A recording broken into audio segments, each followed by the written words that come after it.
Jeff's hardware closed down about a year ago. The effects of the foul harvest stretched wide. When there are no crops in the field, tractors don't need fixing.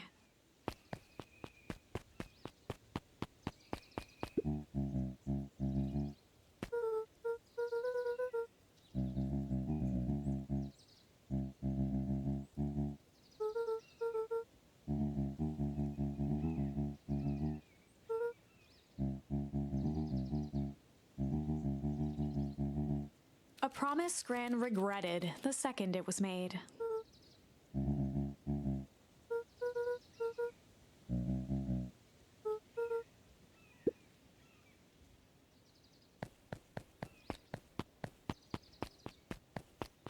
The phone booth was brand new, part of Perennial Harvest's Beacon Pines Reborn initiative. It didn't see much use.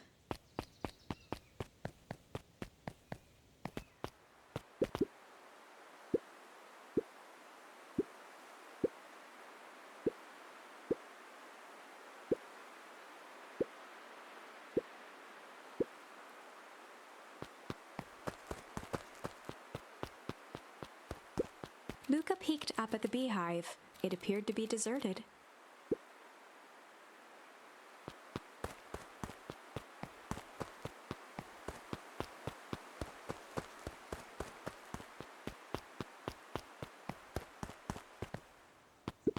After the foul harvest destroyed their wealth and reputation, the Valentines shuttered off their estate from the rest of town. The Valentine mansion loomed over every other building in town, both figuratively and literally.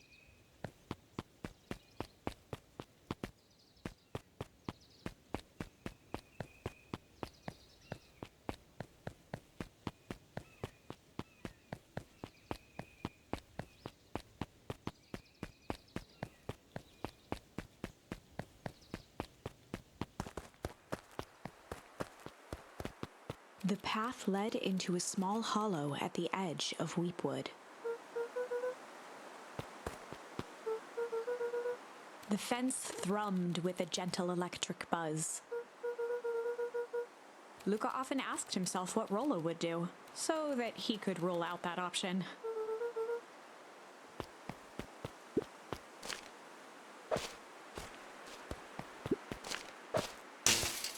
As sparks flew from the fence, the light atop that section shut off. 2 bulbs remained.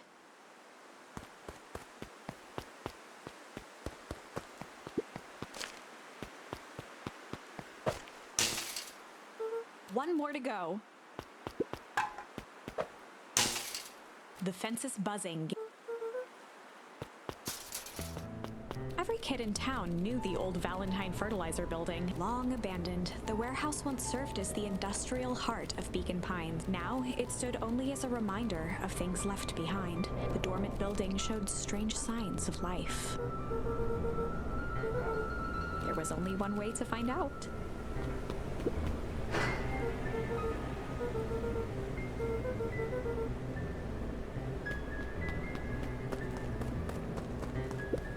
The water looked almost diseased. It flowed slowly into the woods.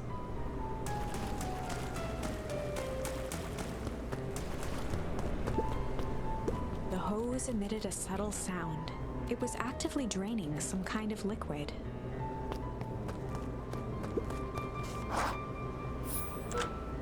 Luca thought he heard faint sounds coming from the other side of the door. He pressed his ear against the cold metal to hear better. The sound of footsteps grew louder.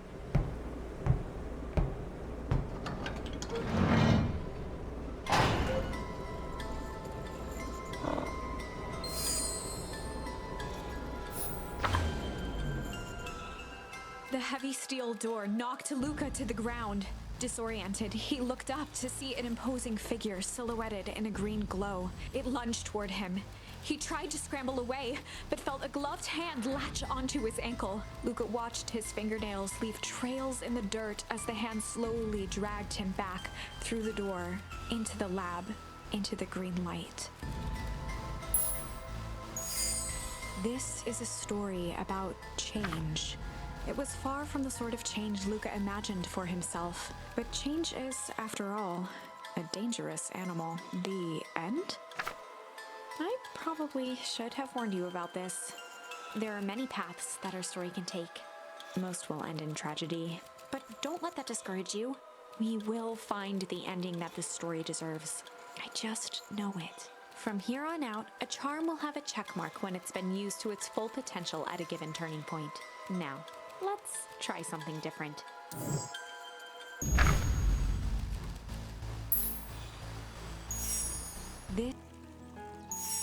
In the past, he found the best way to deal with an enraged Roxy was to be a little shit.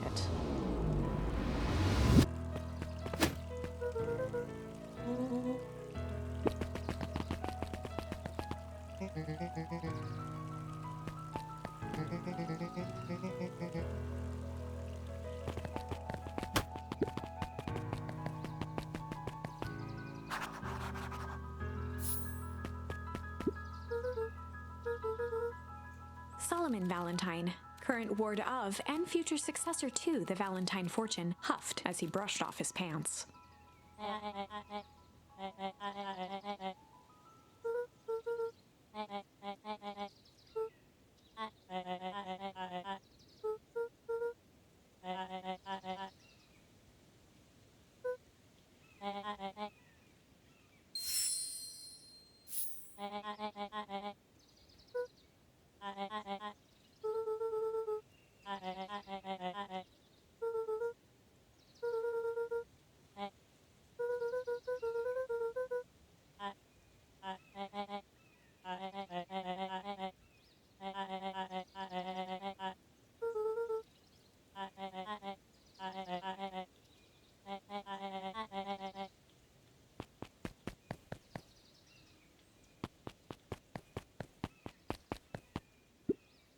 Solomon trifled a gesture toward the approaching heiress Valentine.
As the glowing windows of the old warehouse came into view, Rollo began to bounce excitedly.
Petrified under the weight of the bag.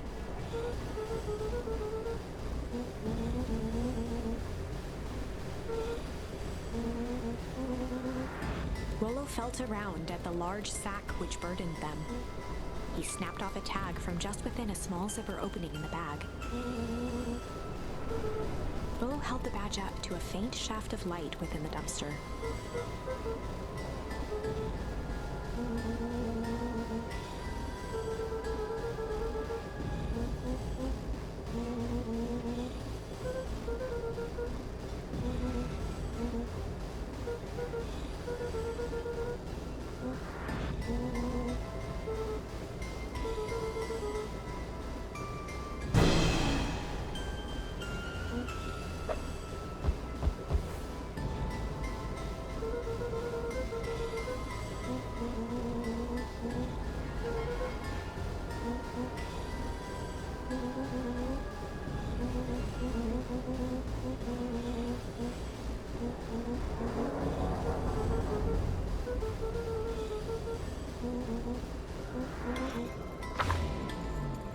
Lucas sat in the dark, tracking the sound of Rollo's footsteps as he ran. 1, 2, 3.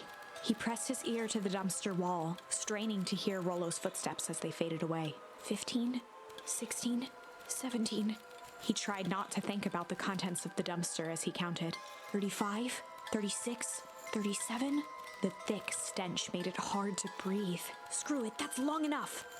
Luca carefully lifted the lid and peered out. Nothing. No sign of Rollo. No sign of the man in the yellow suit. Time to haul ass. Luca clambered from the dumpster, stumbling to his knees. He was up like a shot and running, sprinting toward home as fast as he could. Beacon Pines flew by, blurred by the tears that welled up in his eyes. He wouldn't remember getting home at all that night. Throwing his front door open, storming up the stairs to his room, and surrendering to sleep almost as abruptly as he hit his pillow. Chapter 3. Finding a Friend. The next morning, it was quieter than usual at the breakfast table. Only the sound of silverware and chewing interrupted the awkward silence.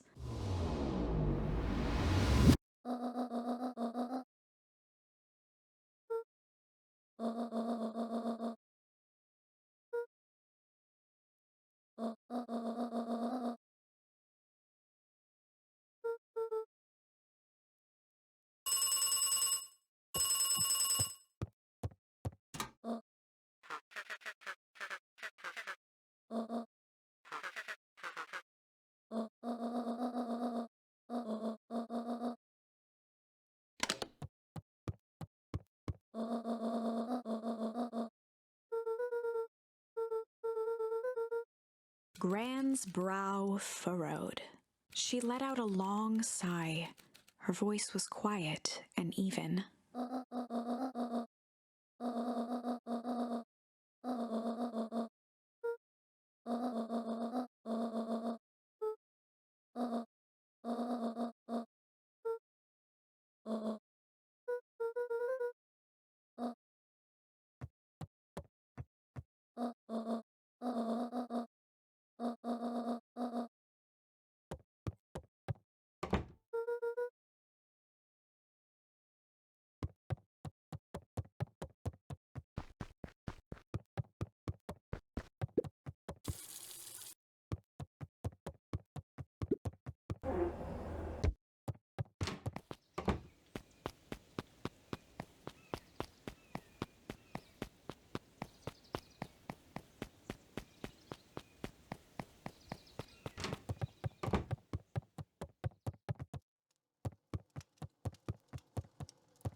An eerie electronic sound echoed from Luca's bedroom.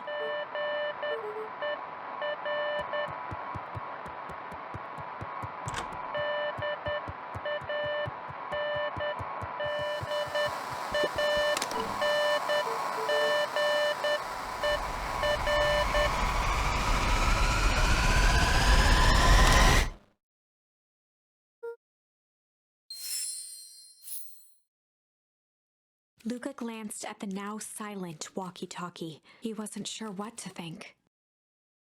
Luca glanced at the... He wasn't sure what...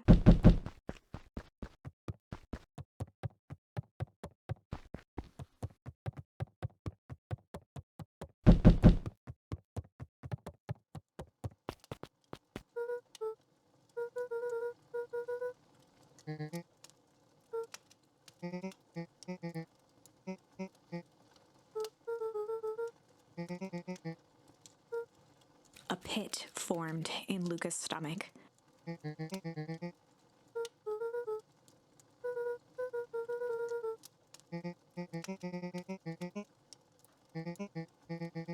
Luca's mouth felt dry.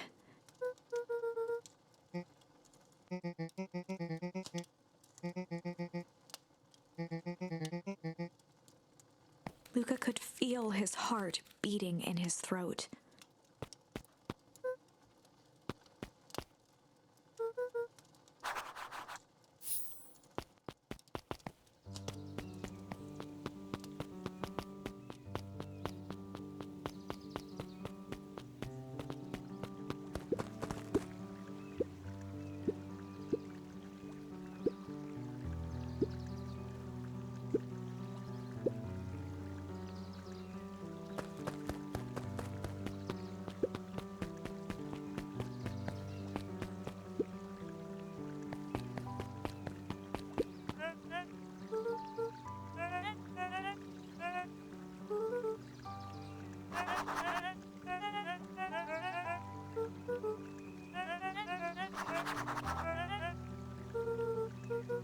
Toby looked up from the clipboard excitedly.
We all know Beacon Pines is a great town.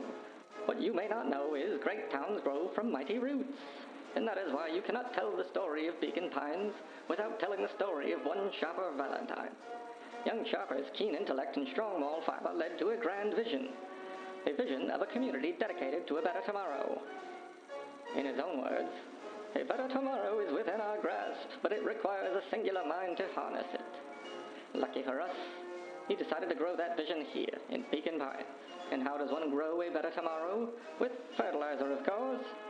Valentine's Fertilizer Company became the lifeblood of a town yearning for purpose. But then tragedy struck, a scientific experiment gone wrong. An accident which took Shopper away from us far too soon. To this day, we struggle to pick up the pieces.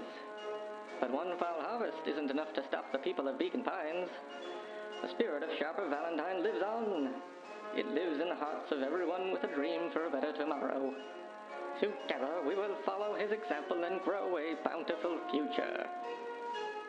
Paid for by the Valentine family and the Valentine Fertilizer Company Remembrance Fund.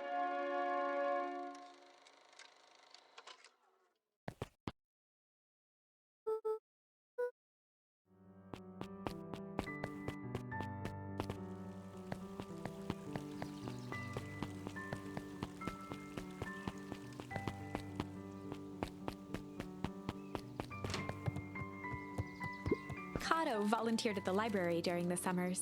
He wasn't very social, so he'd dedicate each summer to becoming an expert in a single subject, making him a reliable source of very particular knowledge. If you were to ask Kato something he didn't know, he'd escape into the dusty old bookshelves and return with just the right thing. Kato was lost in his reading. Luca crooked his neck to see the title, Introduction to Melitology.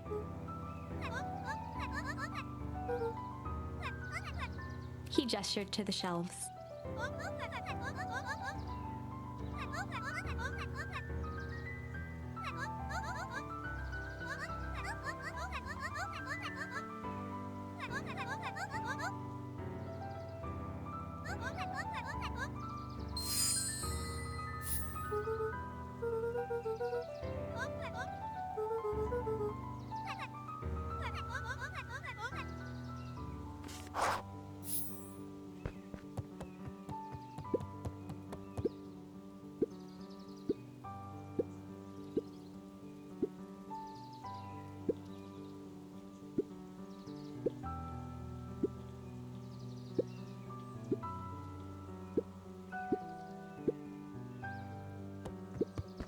The bottom corner shelf was a dusty array of thick science books. Only one binding was clean enough to read: Cellular Biology and the Chemistry of Mitosis. Mycological Phosphorescence.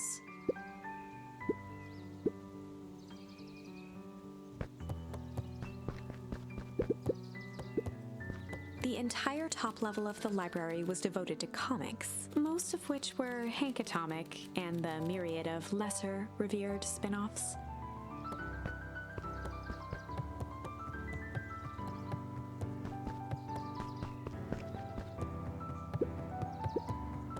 There were rarely any actual new editions, simply a variety of existing content rotated into the front display. Oh, the cobs I've eaten. A salad-centric travel guide for the mildly adventurous. Sally Seashore's simple, succulent sundries. Luca brushed off a smudge of dust. Or maybe it was flour. 30 recipes so easy you'll doubt it's even edible. A peek behind the curtain. The methods and ruminations of Patrick C. Montesquieu, one of the greatest acting minds of our time, by Patrick C. Montesquieu.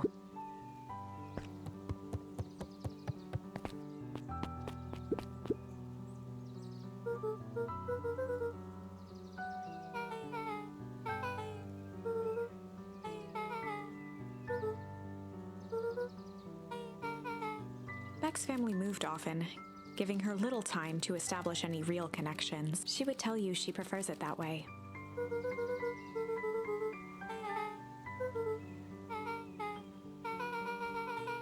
Luca shifted his feet uncomfortably.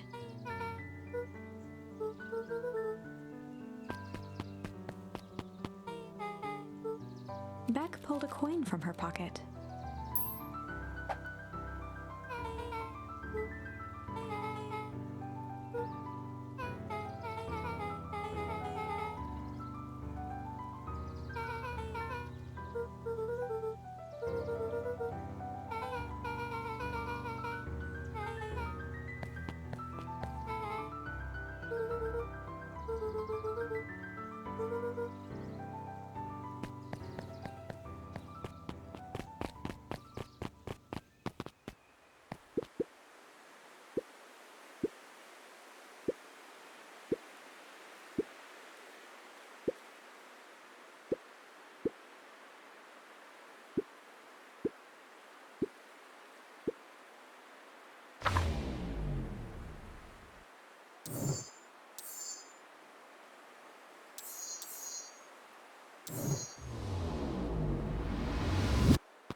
The Valentine mansion loomed, both figurative.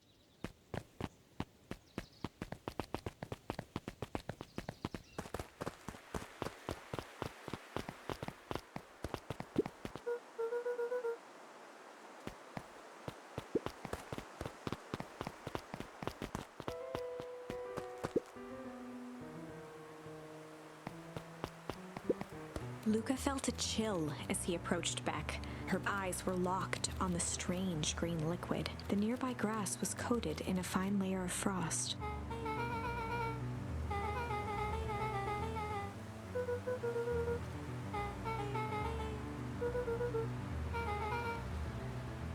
Luca watched as Beck dipped a broken tree branch into the goo. Beck's eyes widened as flowers grew from the dead wood. First small buds, which quickly bloomed into vibrant petals. As quickly as they had grown, the flowers began to shrivel and turn gray. Beck dropped the stick with a grunt of disgust.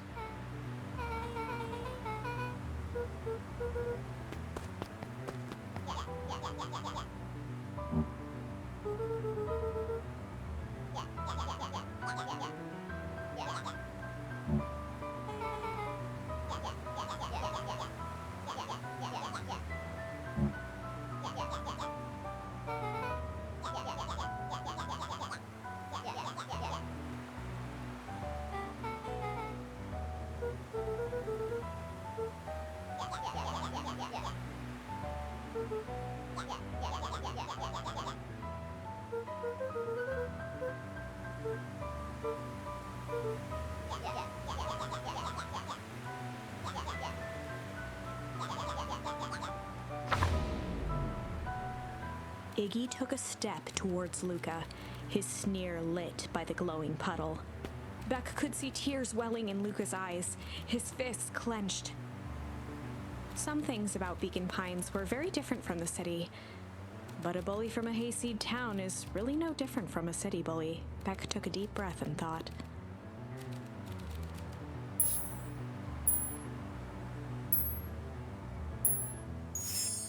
Well, time to bust out the strange.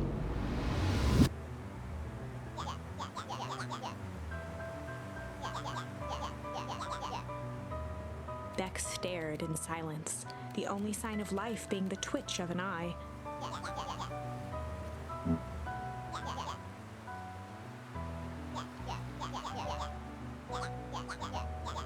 At the sight of Iggy taunting Beck, something in Luca snapped. Iggy's smirk shifted to a look of shock as Luca launched himself into his stomach. Iggy's clothes were drenched in the glowing ooze. Iggy's voice began to slur as he struggled to get up.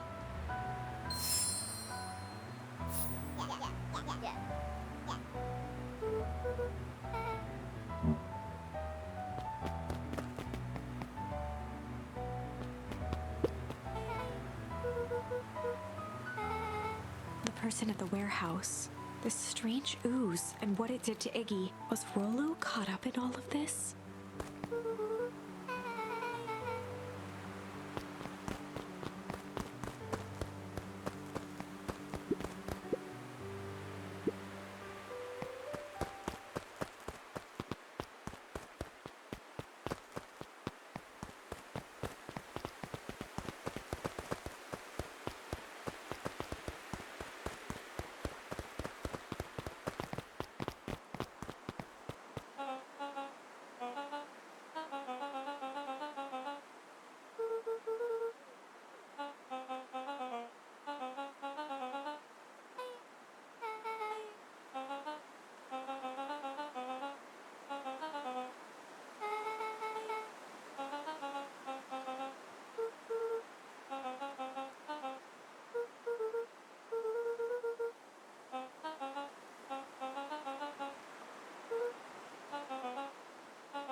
Beck glanced toward Luca.